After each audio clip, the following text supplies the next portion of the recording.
Welcome to the last breakfast. Please enjoy the video. You start by opening the exact icon asset. This matters because formats handle color differently. Once the file is loaded, make a backup copy so you can revert if needed.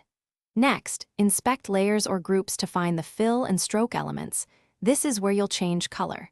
If it's a flattened PNG, convert to vector or extract mask first. Make sure to note current hex or RGB values. You'll use them as reference when choosing the new color. Now you change the fills and strokes to the new color values you want. Pick hex or RGB and enter it precisely. Once done, check gradients and shadows. Make sure they use compatible hues or neutral blends so the icon remains readable. If the icon uses a single color mask, replace the mask color rather than recoloring each element. After adjustments, preview at typical UI sizes like 16, 24, and 48 pixels to confirm legibility. Finish by exporting optimized files for each target: SVG for scalable web use, PNG at multiple scales for apps, and ICO if required.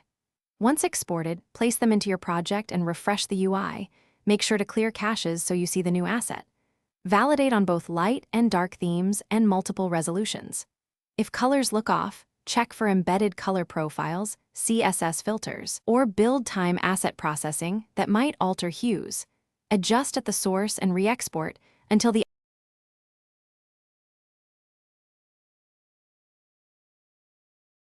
Thanks for watching. If this was helpful, leave a like and consider subscribing. See you next time.